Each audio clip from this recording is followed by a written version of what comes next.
So welcome everyone to our brunch today, and we have people in the room here in Bernathen, Pennsylvania, and we have people on Zoom, which is wonderful. Reverend Rosalind Taylor, and today we're going to hear the story of Black ordained Swedenborgian ministers in the USA.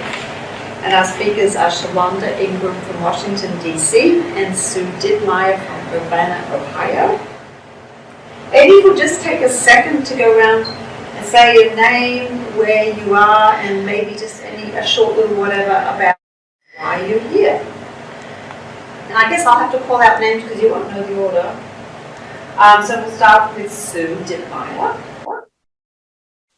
Hello, I'm Sue Ditmire. I have moved to Urbana, Ohio, which was traditionally the home of the Swedenborgian College, although it no longer exists. There, I feel at home, very much at home here.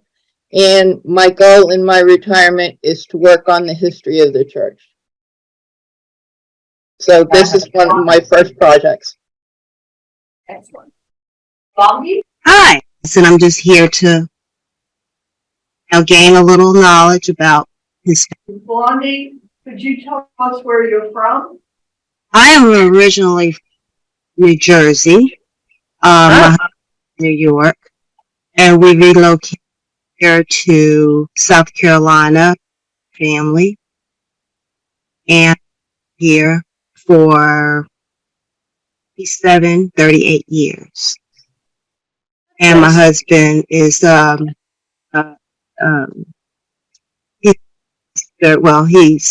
he helps church here in Myrtle Beach.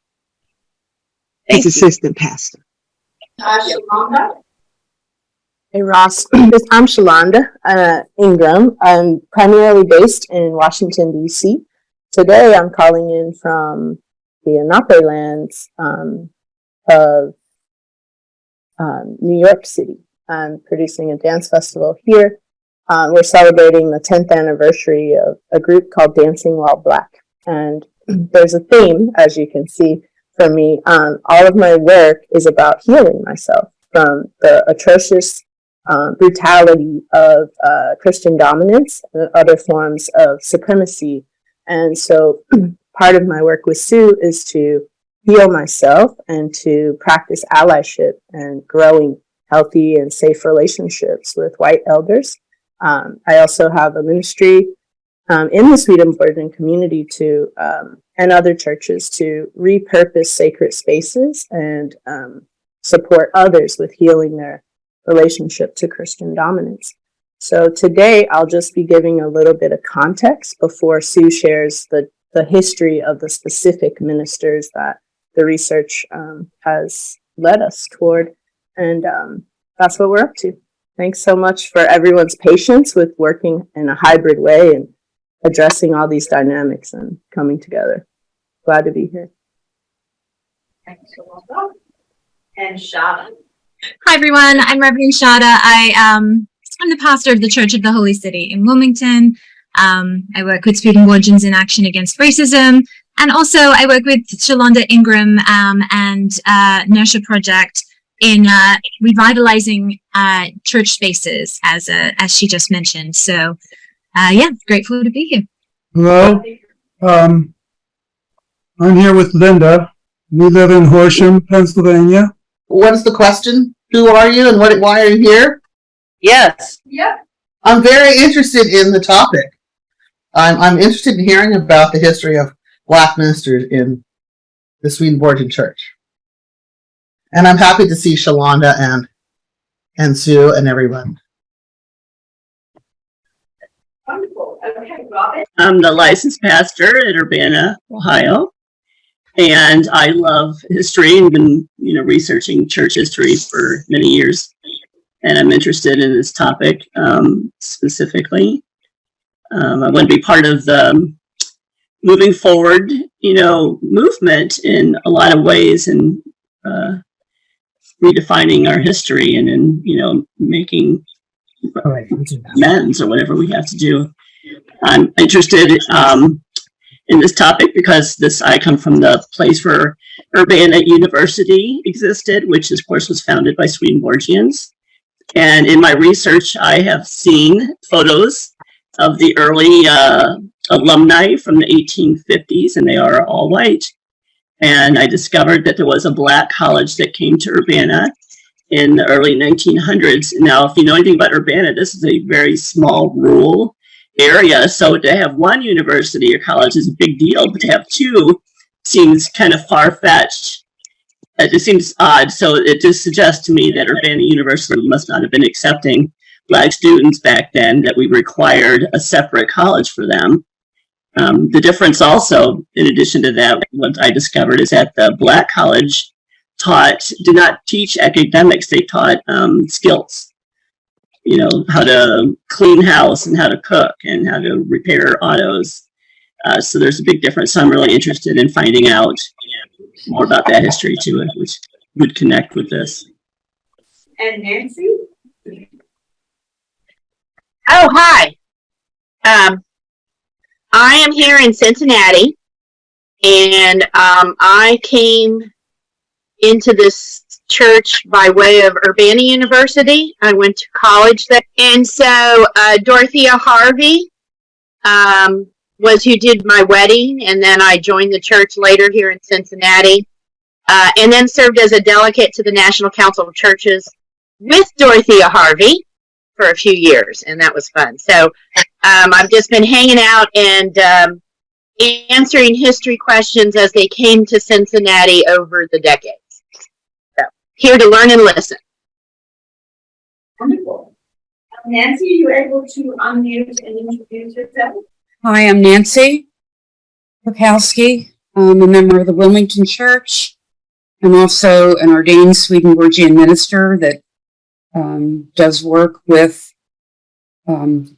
chaplaincy work with a local hospital. I'm interested and would like to know more, so I'm here to listen and learn. Thank you, Nancy. Terry, can you unmute and introduce yourself? Hi, good morning, everyone. I'm Terry Crenshaw. I'm calling from California. I'm very interested in this topic. In history, I'm very interested in the church. I didn't hear everyone's introduction, but like Shalonda mentioned, I feel it's a healing topic for me. So thank you for presenting. I'm looking forward to it. Thanks, Terry. And then finally, Jean, can you unmute and introduce yourself? Can you guys hear me? Yes. Yes. Well, it is 7 a.m. here in Phoenix, and I'm just taking care of kids at home. That's why I was muted, and also my camera was off. But I am Pastor Jean Atta from New Church of Phoenix. I'm originally from West Africa, from the Ivory Coast. So just happy to be here and to hear about this topic, and looking forward to the content. Thank you. Great. And and we'll introduce the people here. If you wouldn't mind coming up to the microphone. I'm Paige Morahan, and I'm located in the room where we are here at Carrollwood Village in Granathan. And I'm very interested in the topic. Have been supporting diversity, equity, and inclusion initiatives for close to 20 years. So I certainly want to advance everything we can. Hi, I'm Ken Curler. I'm around here in Granathan, and I'm just interested in deeper church history. These issues really weren't part of the general church in terms of what we offer here. So, hoping to learn more. Thank you. My name is Kay, and I'm from around here in Philly. I have 4 children, and 2 of them are African American, and they're in their 20s, and they're looking forward to hearing about what happens today. So looking forward to listening. Hi, I'm Liz. I am here because I am Roz's tech person. So I'm actually here for all the things. But this is a good topic.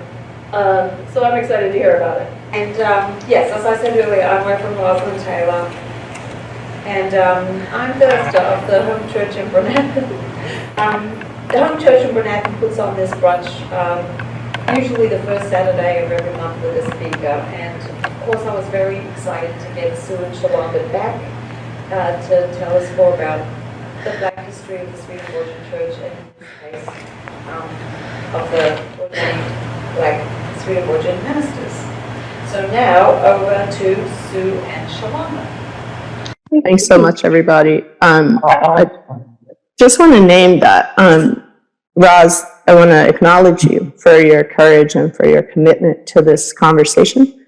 It's not a conversation that you are required to have. In fact, you're discouraged from having it, and you may endure some confrontations as a part of your choice. So thank you for your presence and your mercy, and also for your commitment to developing a community of practice. I just, naming everyone, announcing that they're there and where they're from is a very important context given what Sue and I are working on. So much of these dynamics are about erasure and about, oh, you know, the business just decided what to do, or the board, right? Not that people are actively engaged. So thank you all for participating in that community of practice. I'm going to move through some slides sort of in a review type of manner so that we can get to the ministers. But for those of you who were with us last November, or perhaps with us during the Christian dominance conversations, this may be familiar. I do want to acknowledge that this content is graphic in that there are some images that reflect the history and behavior of Christian dominance, and that might be re-stimulating. So just to name that, all right? So I'll cruise through, and then Sue will share some more specifics about the ministers that have come up. So I want to start our time with the land acknowledgement. I'll just create a moment to read that. I am an Indigenous person, and we are still here, contrary to a lot of conversations about that. If you're deeply interested in this topic, you can go to a website that's here on the corner, native-land.ca. We are constantly updating this website. It's how we find grave sites. It's how we know who was where, and also how we heal ourselves. So feel free to take part in that conversation in ways that are healing for you and productive for you. So part of this land acknowledgement, as I said, is that we're still here, right? And in order to move into a world that works for more people, and to acknowledge that we are all human beings, there are several mechanisms in play, right? And there's ourselves, there's other people, and then there's systems and culture that people have created. And sometimes that mechanism can have gook, be grimy, or something's worn down, right? And so if we can allow ourselves to decentralize our own lives a little bit and depersonalize the content, we may be able to hear something newly.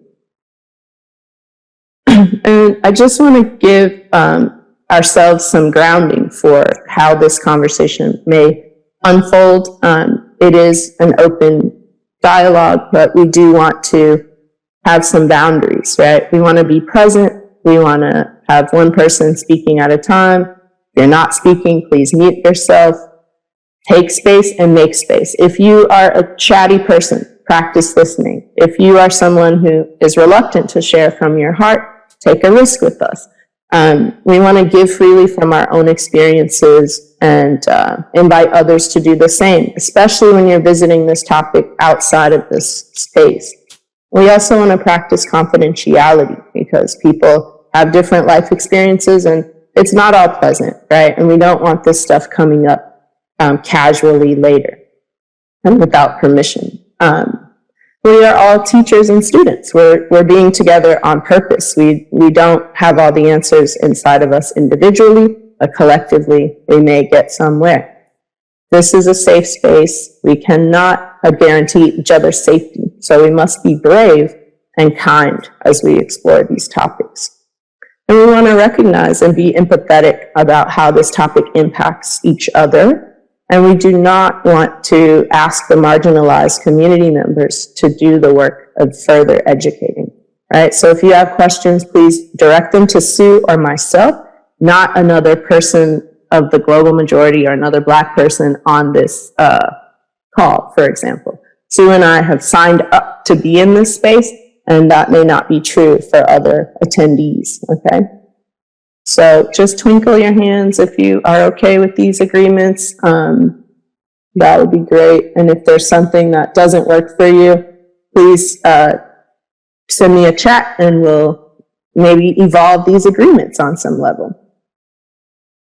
So just to kick it off, this conversation is happening in the context of 1607 to the present, okay? And so if you think about the history of the development of the Corporation of the United States of America, it's a business, right? And it has had a significant existence as an entity, and there have been many ways that it's referred to itself, kind of casual ways for the type of trauma that was being instituted. So if you think about expanding a new nation, that was a genocidal time for indigenous people. Reconstruction, that was a genocidal time, same with the new Jim Crow.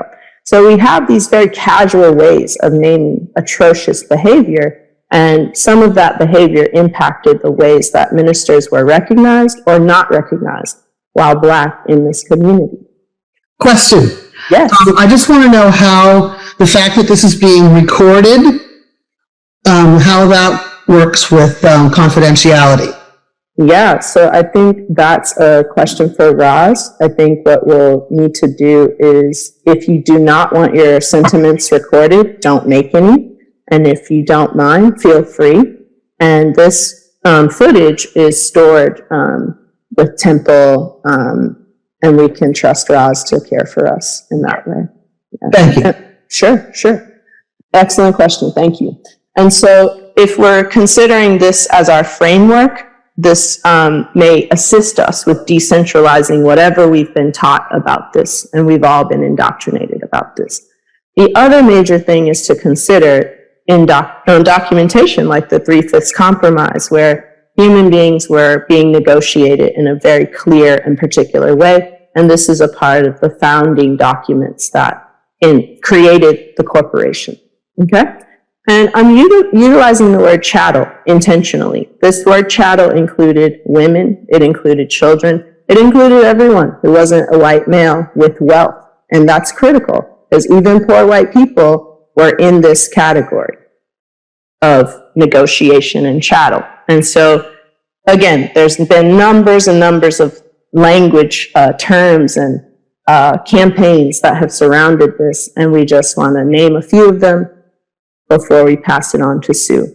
This chattel context continues so blatantly that we experience public death and new forms of lynching on the daily basis. Sue, you're up. Okay, this is a picture. I only have a couple slides today. I hope to have more by the time of convention. This is a picture of Mrs. Musey, who was the most active of the members of the advisory committee of the First African New Church Society in Washington, D.C., and we're going to be talking about that as we move along. The next slide, if you can do it, Shalonda. This is one of the first things that was shown to a Black Sunday school in Washington, D.C., and we'll be talking about this briefly. These are called the Hoffman lantern slides. You can see from the one on the right, it's very small. It's only a little more than 3 inches square, and they were shown as lantern with magic lanterns, and a whole series of them was shown to a Sunday school of the first black minister ordained in convention. And we're going to start talking about him right now. One of the things I wanted to share with everybody is that I want you to think about three things as we go through this story. The first thing I want you to consider as I talk about these ministers is, what are you hearing that gives you the idea that there was systemic institutional racism in General Convention? The ministers and their black supporters are as being less than white ministers in their societies, particularly in believing they were not capable of responsible financial management or decision-making, and refusal of General Convention to accept black societies or members in convention. The second one is the inherent underlying attitude of white supremacy and segregation. The third is a necessity of General Convention that I call name branding to obtain support for General Convention, which is more important than sharing and spreading new church beliefs. I call it hanging a shingle of institutional recognition. And you're going to find those three in almost every story. I'm going to talk today about the first 4 black ministers that were ordained in convention and their stories. I would love to tell you everything I know, but you'd be here all day. So it's really hard for me to boil this down, but I'm doing the best I can. There are 4 other black ministers that were ordained within convention. In the fall, the committee called Swedenborgians against something racism. I always forget what the official title is, but they will be hosting another talk like this on the second 4 ministers in the fall. So you can let me know if you are interested in that. You can always reach me at sueditmire@gmail.com, and I'll put that on the chat by the end of the meeting. Okay, so now to get to the basics. The first black minister ordained in General Convention was Peter Carter Lewis. He was born into slavery in 1849. Sometime after the Civil War, he was introduced to Swedenborgian ideas by a woman who was visiting the plantation.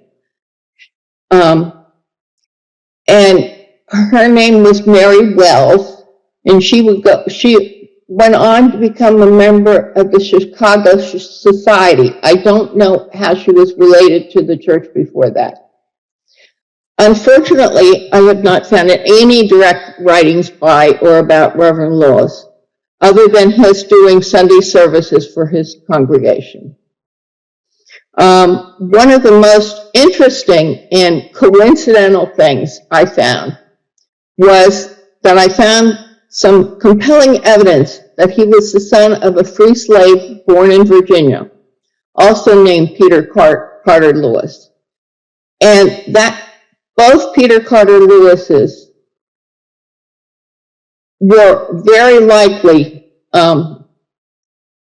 emancipated, part of the emancipated slaves of Richard Carter III, who was one of the earliest Swedenborgians in the country, and actually freed over 500 slaves during a period of 50 years.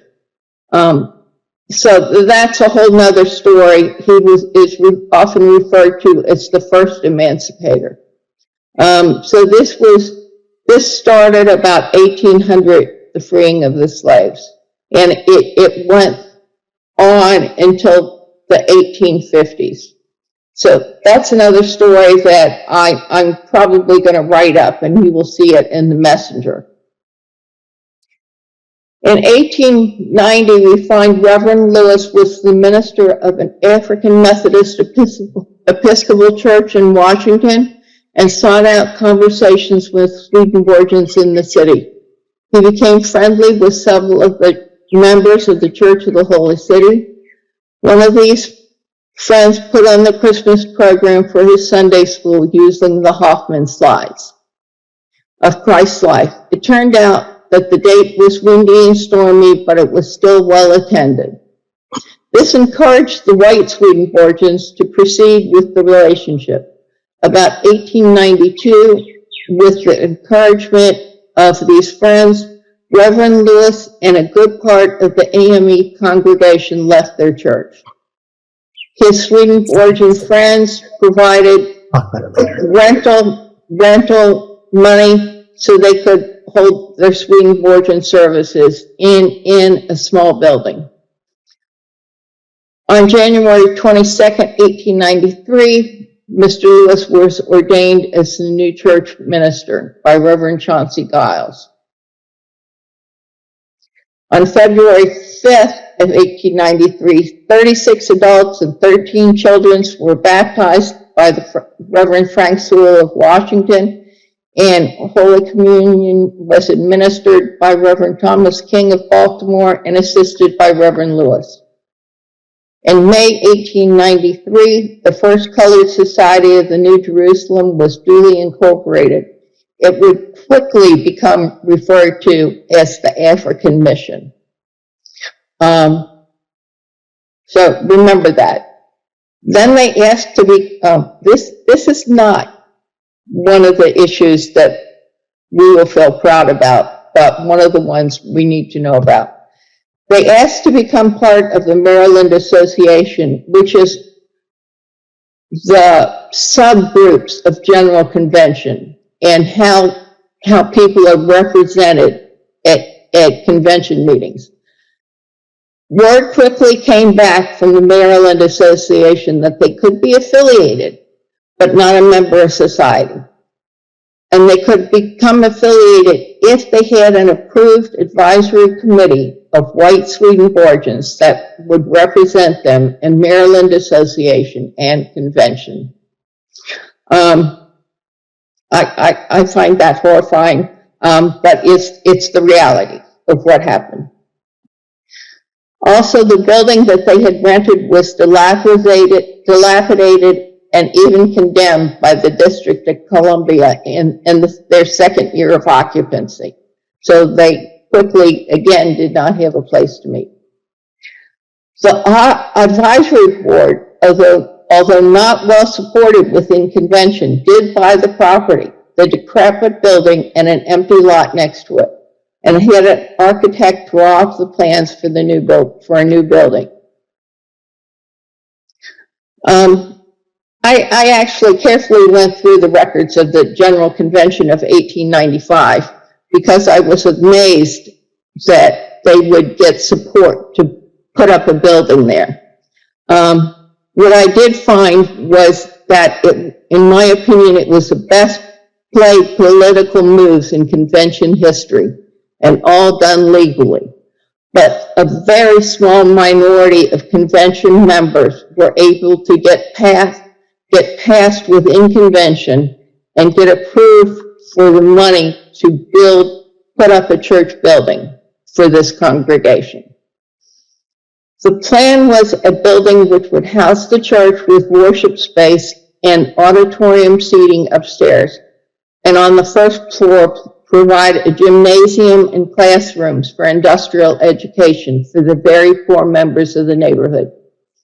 In the style of neighborhood houses like Hull House in Chicago, you might have heard, but within a church building. During the same time period, the Church of the Holy City was actually having a church built for the white congregation that would become called the National Church. Both new church buildings were dedicated at the 1898 convention. The National Church was actually finished. The African Mission auditorium was roofed but unplastered, but they held their meeting and they held their dedication services there anyway. The rest of the building would not be finished till 1900, but they were able to have church services there in the meantime. Okay, just in timeline purposes, I will just give you this one note about the second Black minister in convention. In 1898, the following announcement was in the report of the president of the theological school. On Thursday, September 30th, the present school year opened, and 3 new students presented themselves. One was James E. Thomas of Boston. Mr. Thomas is a young colored man born and reared in Alabama. Before entering the school, he had fully accepted the doctrines of the church, and we feel that he gives promise of an excellent capacity for teaching them. This was the first Black student at the theological school.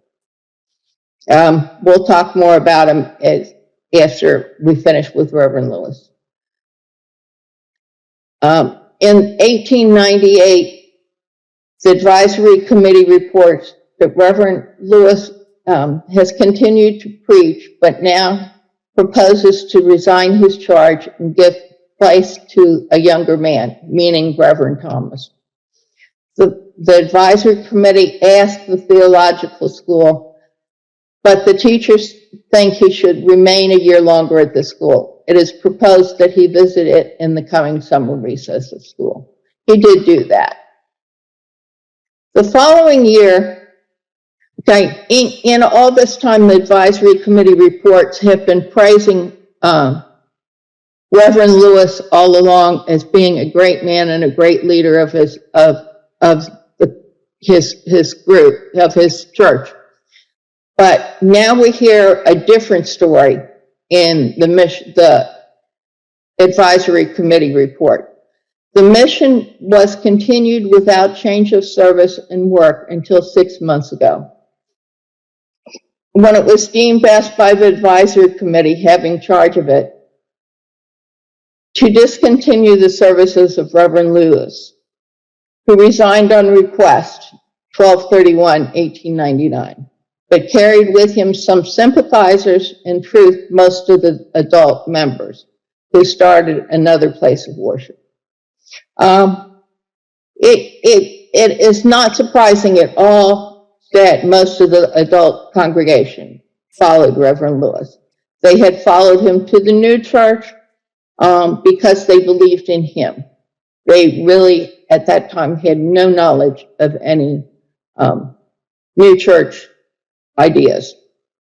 So it's only 6 years later, and he leaves. Again, they show their loyalty to Reverend Lewis by following him.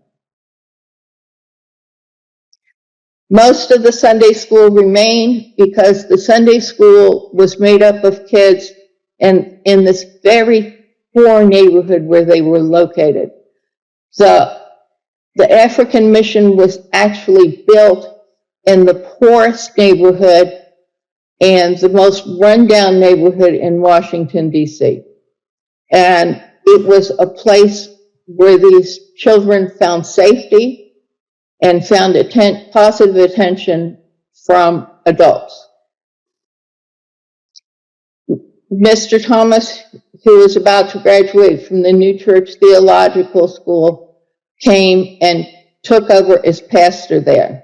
But he already had the whole thing going against him, seeing as how there was only a handful of adults left. There were a couple outcomes I want to point out from this.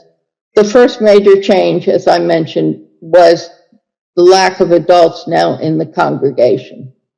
The second outcome was caused by Mrs. Musey being truthful about asking him for a resignation. Although they had always praised him, there was some underlying difficulty, which she later referred to as an ethical problem. So we don't know what that ethical problem was. And we can speculate on it, but we just don't know. In September 1900, Reverend James E. Thomas becomes the second ordained black minister in convention, the first black minister to have studied at the theological school, and the second minister at the First Colored Society of New Jerusalem. And at that time, in October of 1900, the industrial part of the building had been completed, and Reverend Frank Sewell, who was the minister of the White Church of the Holy City, his daughters took charge of starting a kindergarten program and a sewing school.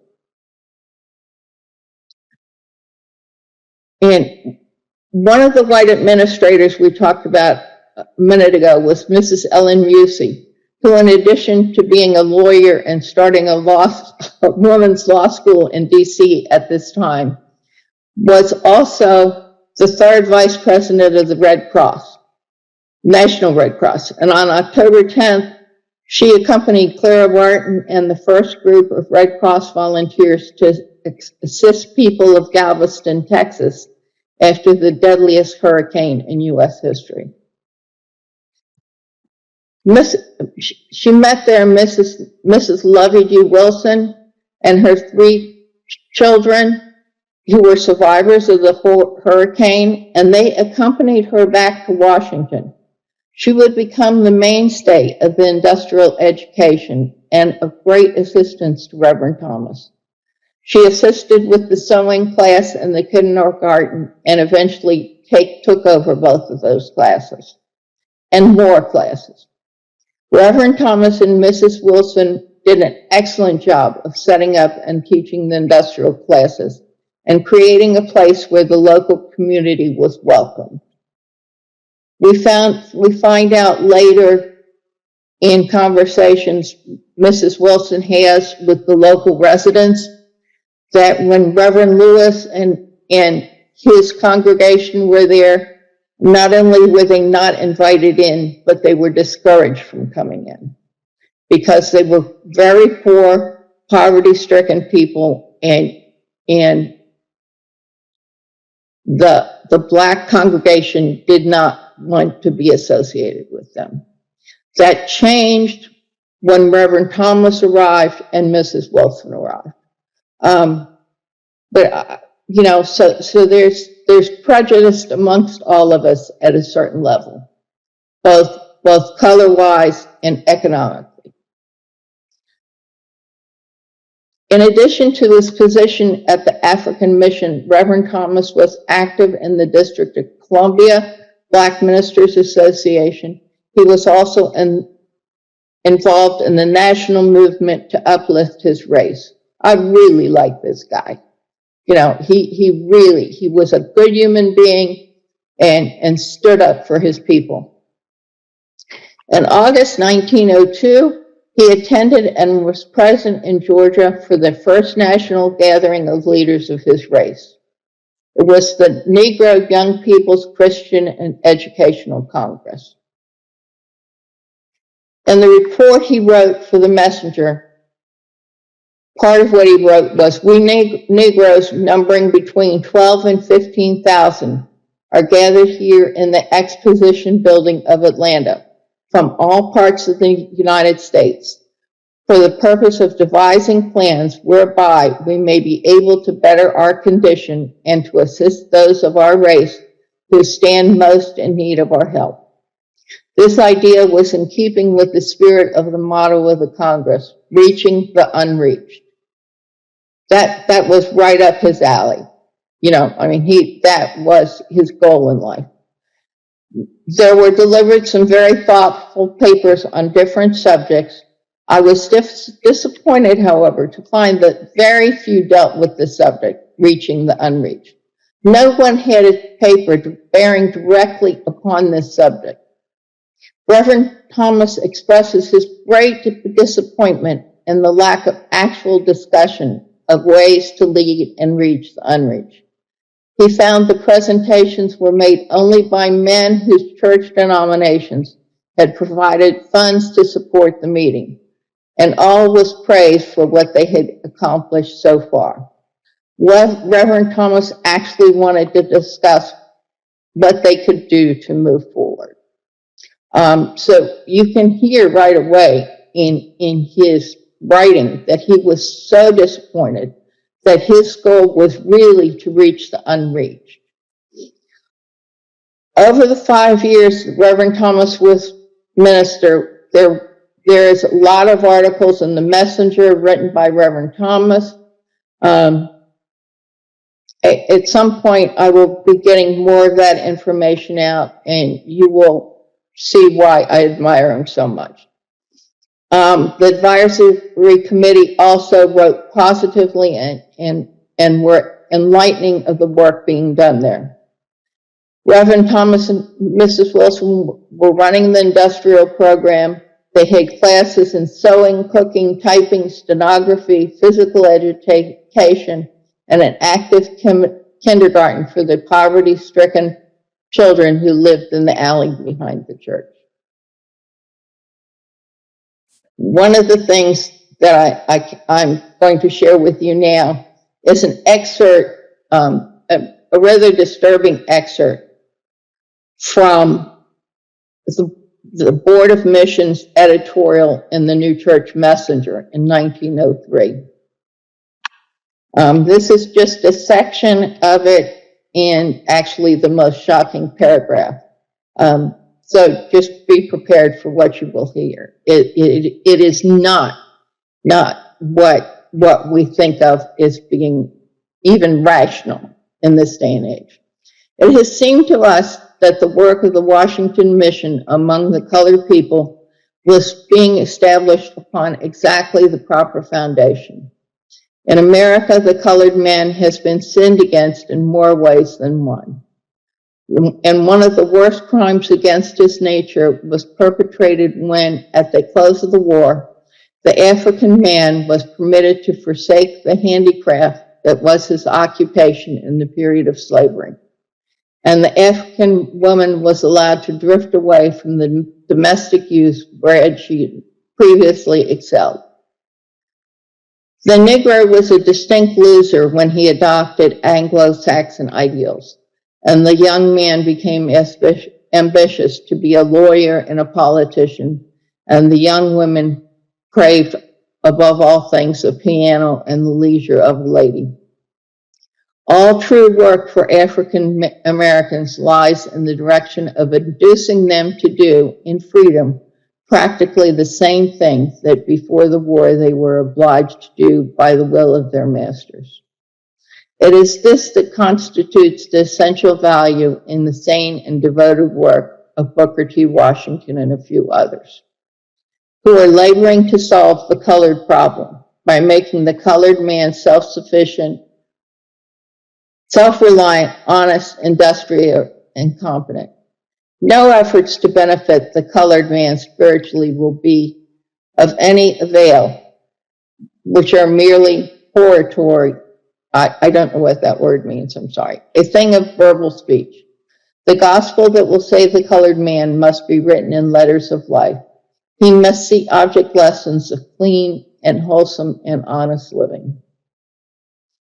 The editorial then goes on to talk about why convention should proceed to keep supporting the African mission is the industrial work is a good project. So it's sort of bouncing back and forth here. And I would like to pause for a minute and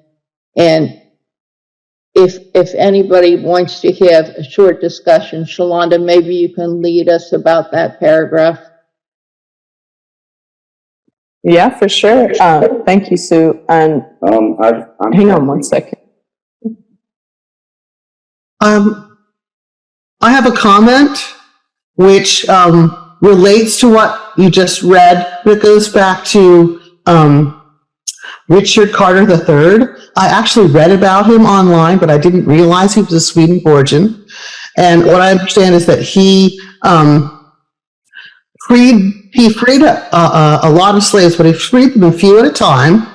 Yes. And he made education and vocational training available to them. He helped to set them up in businesses, and he patronized their businesses. So he took the lead in demonstrating that you can't just free the slaves and then just leave them to struggle. That in order to be accepted into the culture of free people in the country, they need support. And I think that relates to what you just read about how, they're happier doing what we used to force them to do, but they should do it freely. But that gives it's such a circumscribed and condescending way of looking at them. Thanks. Thank you so much for lifting that up. And it's part of why we wanted to frame the time, right? Like in a lot of ways, we communicate about these topics as if these dynamics are no longer at play, and they very much are. So I appreciate you breaking it down, Sue. And if you remember that timeline from 1806, we're still very much in the 1900s as far as Sue sharing about the ministers. And so if there's anything else that anyone wants to share or think about aloud right now, it'd be great.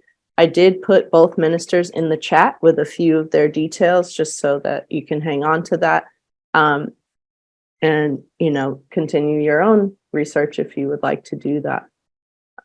So yeah, we'll open the floor for a few minutes. And we also understand if you prefer not to share publicly on this topic, you're also welcome to chat us.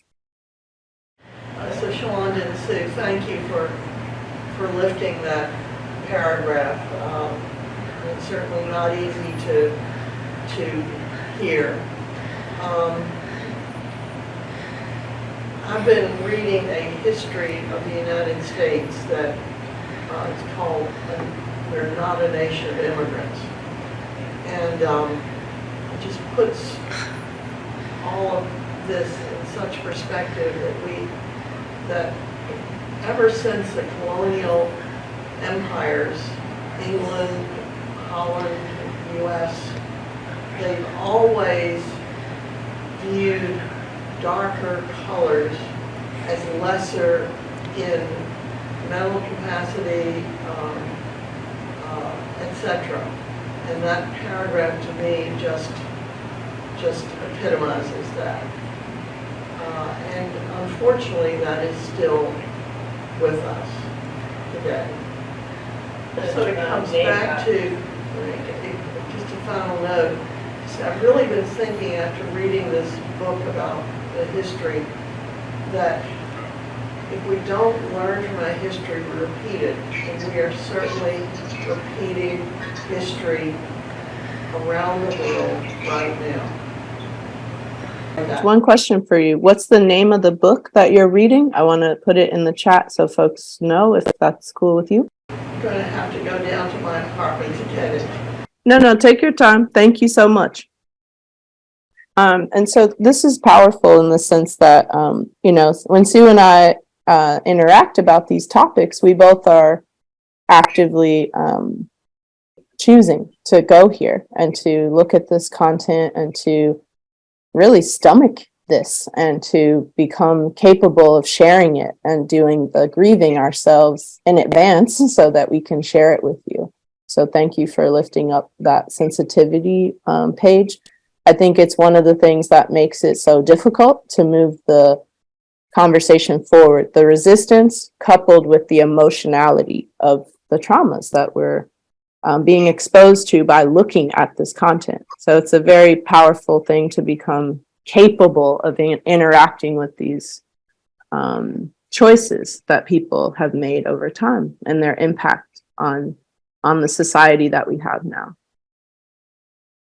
Anyone else want to share? Oh, go ahead. I have a question, or I have a comment. I was just thinking more about what you just read, Sue, and I realized how similar it is to the way the new church in the past and other traditional Christian faiths have talked about women. That women are happier when they're doing their domestic things that accord with their nature. And if they feel free to do that, then that's the ideal.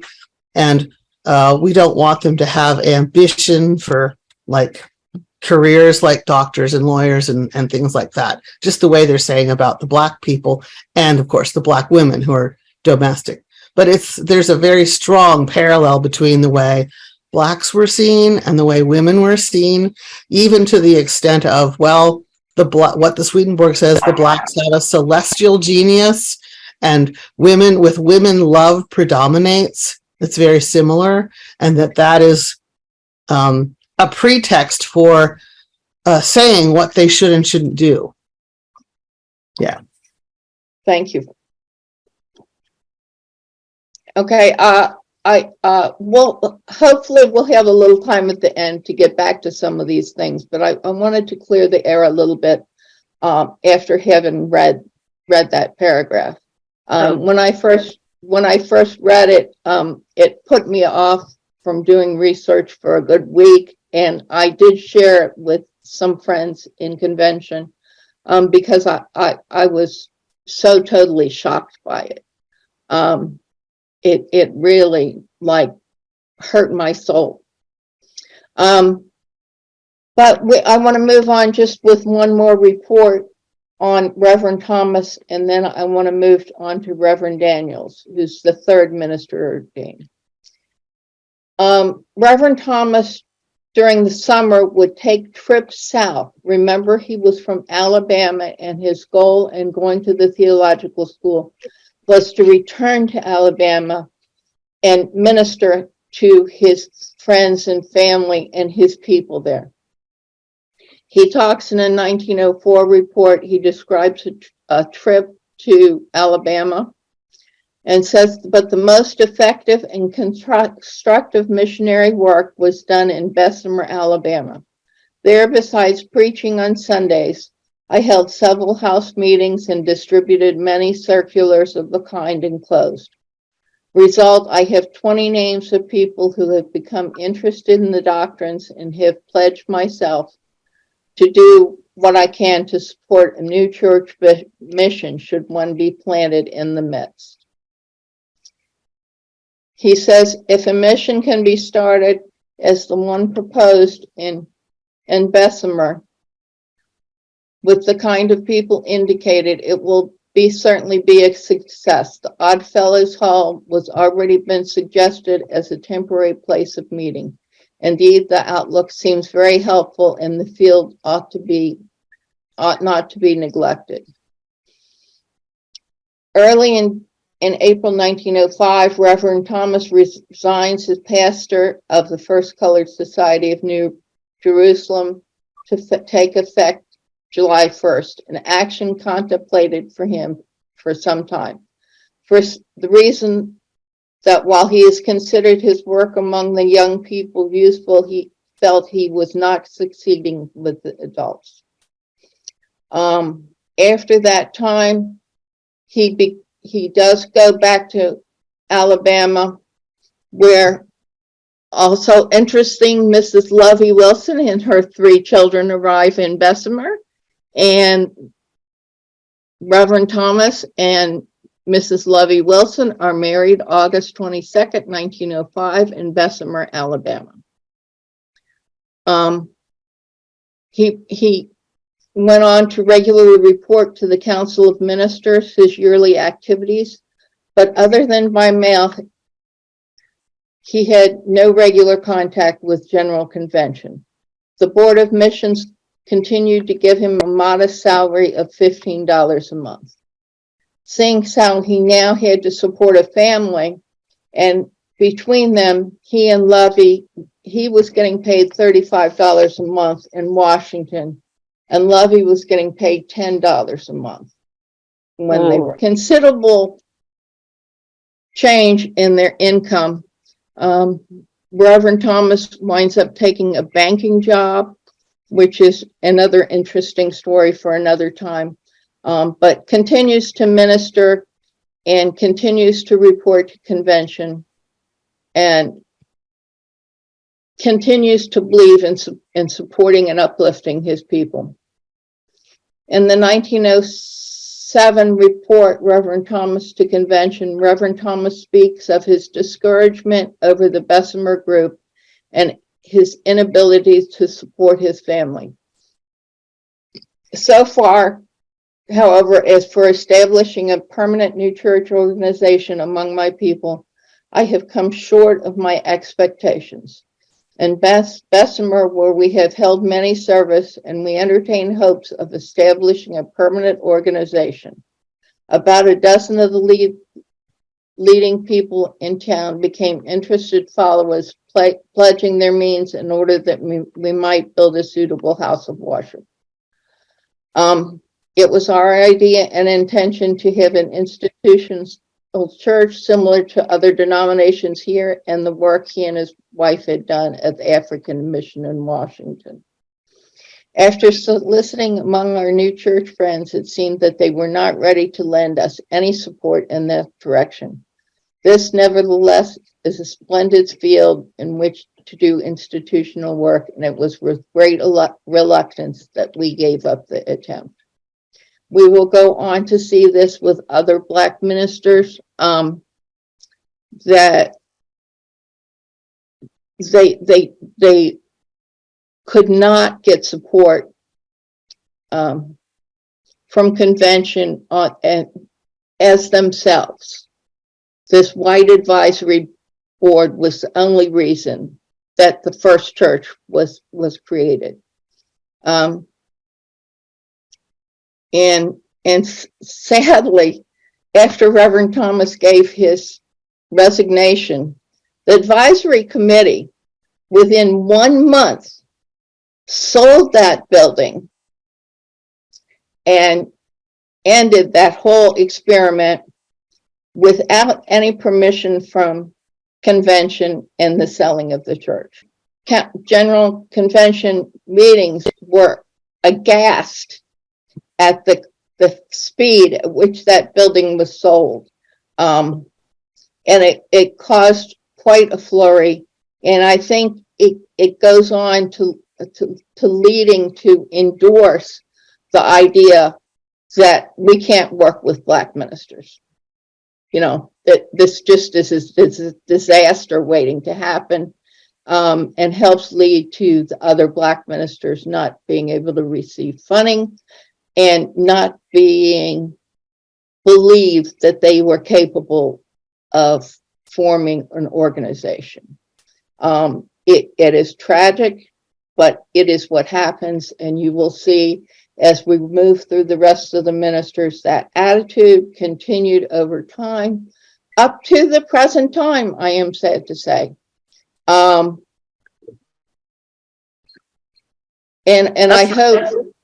I hope discussing this will put forward the need to talk about this and accept that this is an attitude the convention has had for more than 100 years, and we need to examine ourselves and respond to it in an appropriate way.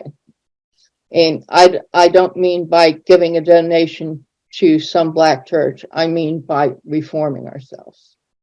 And that's my goal in doing this project with Shalonda, and to open this as discussion, as painful as it is. The next minister I want to talk about is another wonderful man, and we have some of his, one of his descendants here, and his name is Reverend George Gay Daniel. He was the third Black minister ordained in convention. He was born in St. Thomas, Bahamas, British West Indies.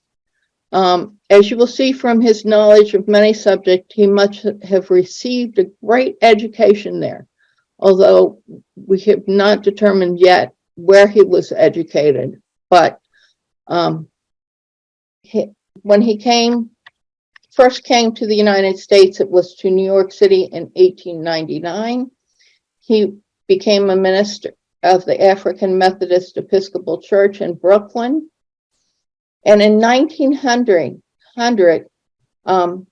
he met a Swedenborgian and became converted to Swedenborg. to the new church ideas. He did not deny this. And even when the bishop of the Episcopal district asked him to go to Barbados to help with society there, he was honest with the bishop about it. And he did go to Barbados and spent 3 months and was then transferred to British Guiana to organize the struggling work there. He opened a holy mission at Hand of Justice Hall. And he also had 2 congregations in the gold fields of British Guiana, where it was over 300 miles for him to travel to get to those gold fields. If the water level was down, it would take a week for him to get there. But he regularly went once a week to minister to these gold diggers. They were outside worship services. Sometimes more than 1,000 people would be there worshiping with him.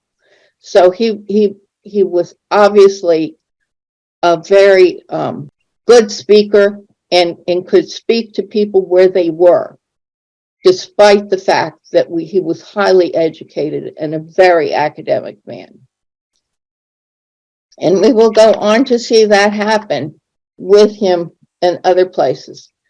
Eventually, he got called out for speaking Swedenborgian truths as part of the American Methodist Episcopal Church, and he felt he lost his freedom trying to comply with their ideas and resigned and proceeded to treat these as new church ministries.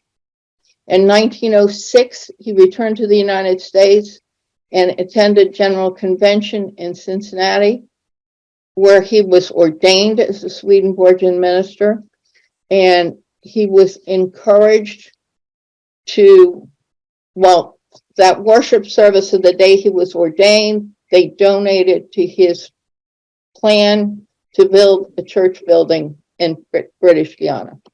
And he was encouraged to go and ask for money to other congregations and societies in convention.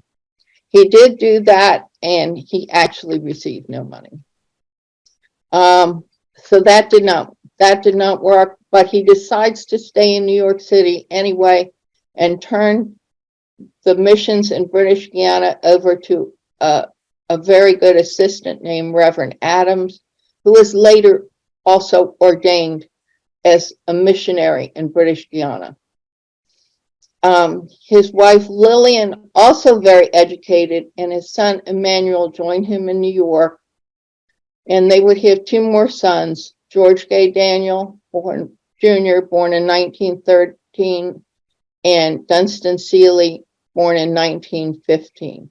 Both of them were born in Alabama. So we now, as you see, we now have 2 very talented new church mission ministries in Alabama.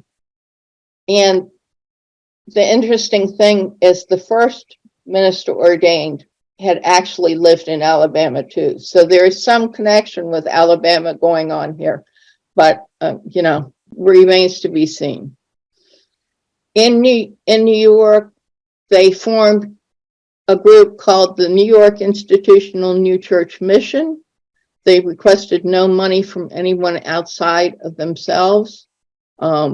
They made their living by tutoring. Reverend Daniels tutored. They ran a day and night school in their home. A kindergarten class is held, and an elementary grade work taught during the day. And they also had an evening class where they taught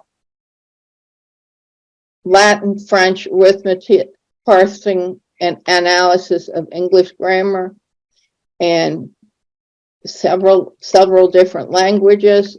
As I said, they were very highly educated people, willing to give of themselves. He says here in one of his reports to convention, I need hardly state that I believe in the church schools conducted on the broad, non-sectarian lines, such as the new church, above all other religious bodies, can so amply afford.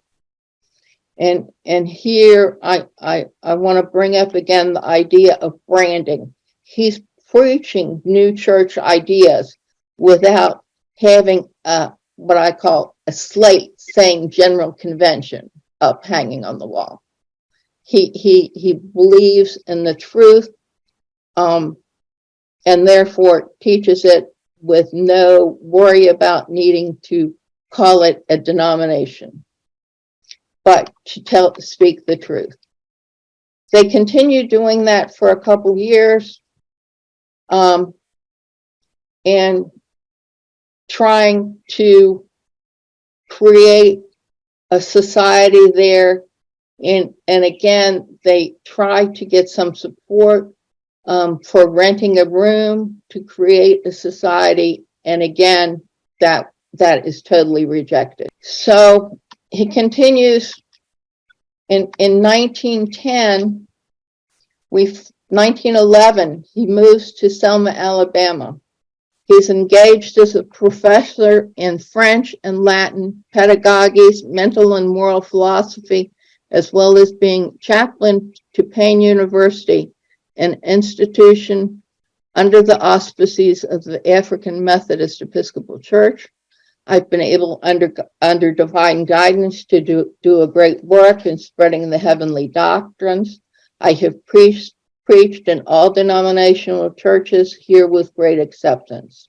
At a convention of the District Conference of African Methodist Minister here 2 weeks ago, I was asked to preach the missionary sermon. I took for the text the passage of John 4:28.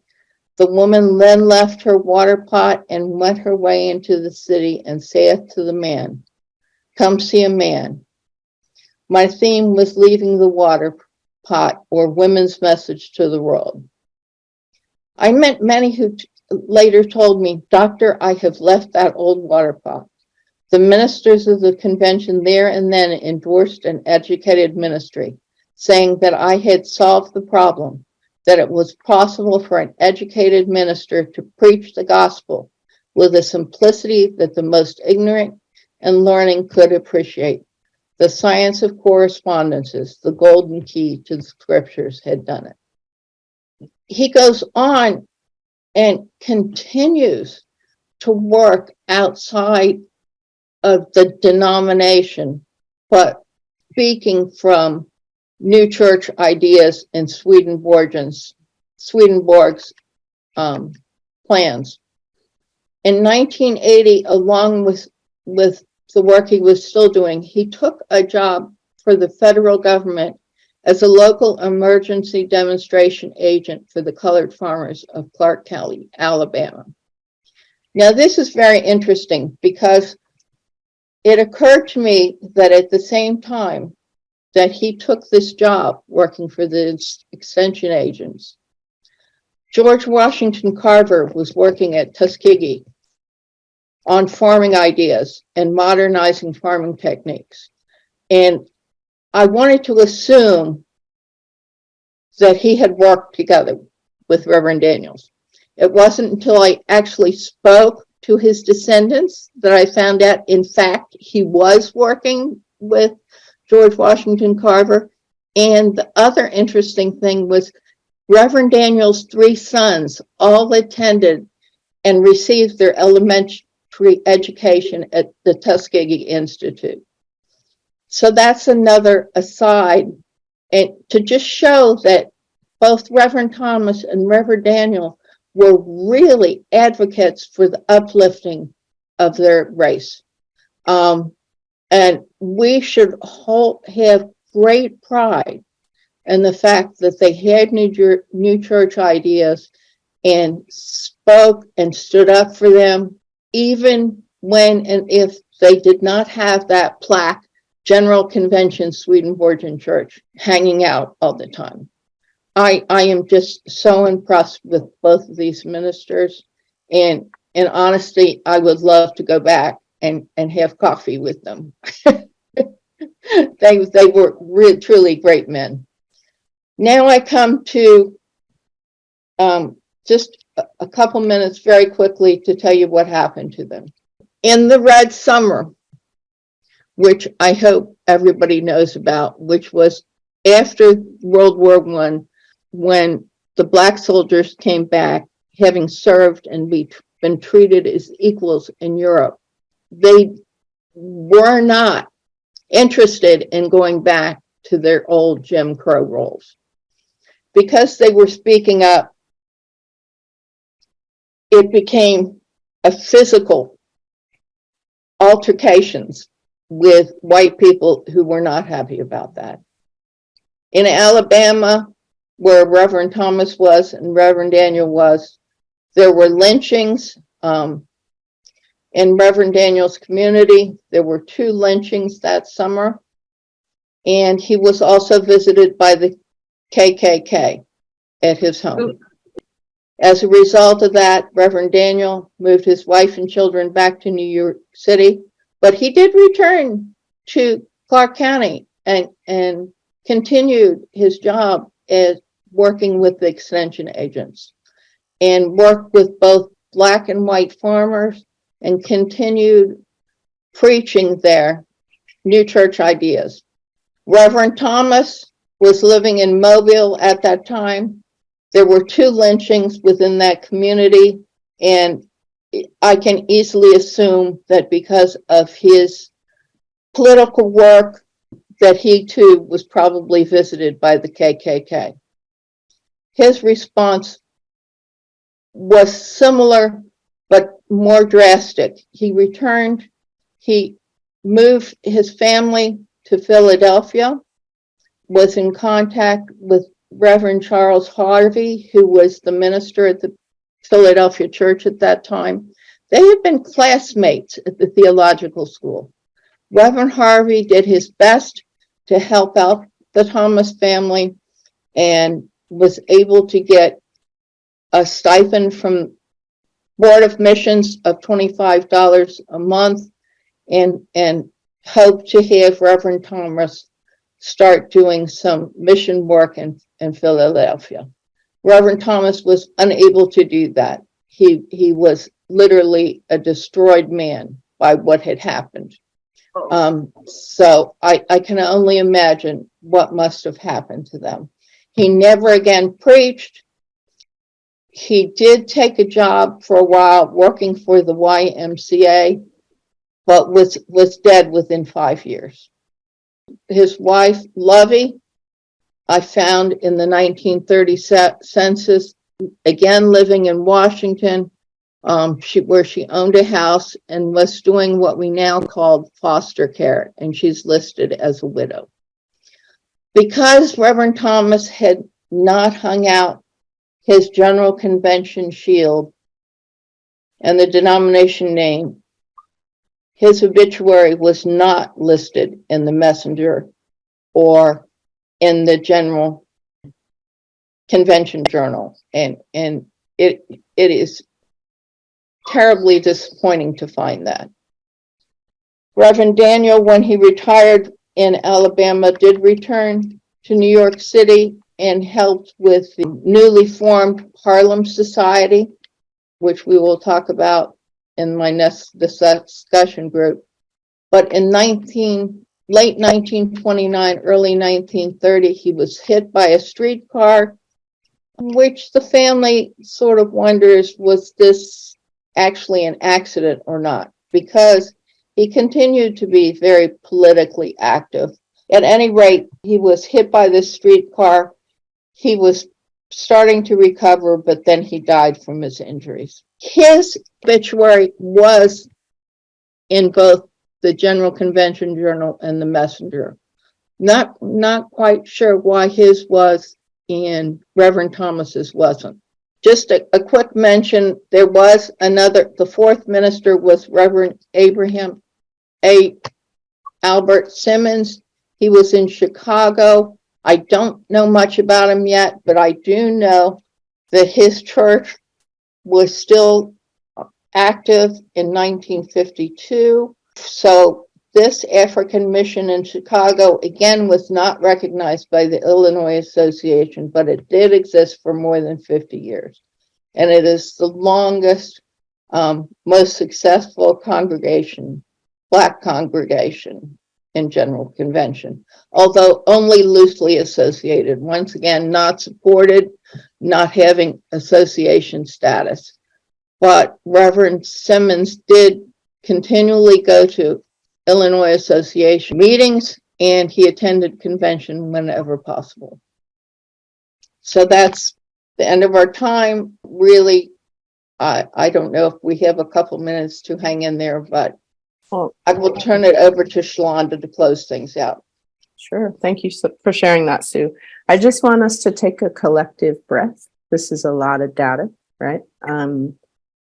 And every time I hear something that's hard and I read this stuff, Sue and I talk about it, and it's just hitting me now that, you know, this actually harms people every day, all day. And I assert that many of my family members have died young under these atrocious, bureaucratic, violent dynamics. And the erasure is so profound. And I trust that we're all interested in evolving this and moving in another direction. But I just want to call up Ross's naming process. All of us introducing ourselves is putting ourselves on the rolls, right? And there was a time that I may have been left off the rolls, right? And it's really critical that we practice this and that we invite diversity, whatever that looks like, into the environment. And that includes women, that includes people with different abilities, different body sizes, right? It's not all black and white. And I think that some of our opportunity could be accelerated through our meditation, through our prayer, and through our practices, through our actual Swedenborgianism, through the metaphysics, right? And so I just want to offer that sort of comfort as you move with this information. You can't unknow this now. And there's something that goes on for your soul when that evolution starts taking place. So please be very gentle with yourself. Drink water. You know, everything happens with water. We are mostly water. So that will help ground some of this information. And Sue and I are here. We want to have these talks. We need to have them. And we are not looking at the past to make anyone wrong. We're looking at creating a beautiful future. And that's harmonious and inclusive. And so, yeah, thanks for having your morning with us. It's clear this is not easy breakfast chat, right? So please do the self-care that you may have done for the topic different. And yeah, keep in touch. We're here. So I put Sue's email in the chat earlier, and I'll add mine. Feel free to reach out to us and continue to evolve with us. And we'll hand it over to you, Roz. Thanks again for having us. Thank you very much for sharing your morning with us. I do have Reverend Gladys Wheaton on the phone who was able to join us. I'm holding her up to the phone. Gladys, if you just wanted to say hi or whatever you want to say. I want to say, praise the Lord. And I recognize a number of these things, but I was in seminary. I did not know all of these things, but certain things connect with my grandfather, and who also had studied under George Washington Carver, and he was friends with right, my brain is slowing down here just a minute, with Reverend William Fairfax, who was a later minister in the Harlem Church, and ultimately became my stepfather. So I have both my grandfather, genetically she was grandfather, and a stepfather who each of these people were ministers in the new church, and behind me, and so forth, and there's examples. And both of them, well, I don't know about Uncle Bill, but because he did call it the new church mission, the Harlem New Church mission. But my grandfather refused to use the Swedenborgian title and placard when advertising his church in Cambridge, North Cambridge, Massachusetts, because it was called the North Cambridge Community Church, and he did that on purpose because that happened to have been, I'm not going to call it integrated, but it was a mixed neighborhood of mixed race and also mixed denominations. And he didn't want any more because he knew the people that if a label went up on the church, there's certain ones that would never attend because they would feel like they didn't belong or would be disloyal to whatever denomination they had been acquainted with. So he never put the Swedenborgian title up there, and he suffered some things for not having done that as well. And the thing, they managed to develop a basement accommodation for the group, and in the auditorium that they had, if you hear this, I'm in a sort of semi-public place. At the top of the platform there, it had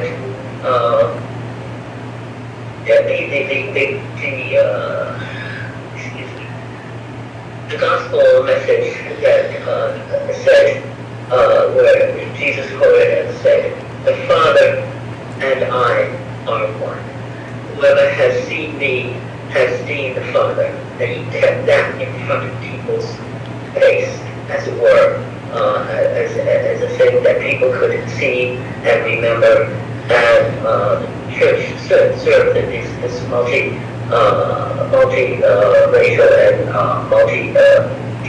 and denominational group in North Cambridge. And at some point, I'm going to be able to say more to people about that, what have you. But so you see, and he didn't know these other ministers except for Uncle Will Fairfax, who became later on pastor at the Harvard Church. And it was interesting to me that they all had this idea of not promoting the denomination, but preaching the scriptures and the doctrine as central and caring for people, for what their needs were and all of that. And I didn't have all these details in my knowledge when I started seminary. I didn't know. I only knew about my grandfather's church and Uncle Will, who, as I said, became my stepfather, and so forth. That's all I knew. And so it's very interesting to me how our inclinations were very, very similar. And the only thing I knew that I was the first African American woman to be ordained by the denomination. And so that was an interesting thing in and of itself. At some point, I'm hoping to talk to people individually with what's going on. So I just want to thank you for joining us, Reverend Wheaton. This is a massive healing. I just want to name that. I believe, one of the youngest among us in terms of practicing Swedenborgianism, being out about that, right? I came to this work primarily through Centers for Spiritual Living and the teachings of Michael Beckworth and some other metaphysicians that I trust. And Swedenborg kept coming up, and it was coming from Black people, right? And for those who are, just to contextualize, one of the largest Swedenborgian communities is in Africa, right? So this idea of American or quote unquote white supremacy is insane. And so people are practicing this all over the world, and we get to be ourselves in it. And Reverend Wheaton, I just want to acknowledge you. You're alive and you're an ordained minister. And I believe that Sue and I can support with some healing and some evolution in our research with you. So thank you so much for making the call today, getting into the hybrid world. It's awesome. And I'm so grateful for your presence in my ministry as well. So I just want folks to know that you're witnessing a huge transformation, like right here and right now. And I pray that the balance will be restored for all of us. Have an awesome, awesome rest of your day, everybody. Thanks, Shalonda. Thanks, Sue. Thanks, Roz. Thanks, everybody. Thank Take good care of yourselves. Thanks. Thanks everybody for coming. Okay. Yay. Bye. Take care.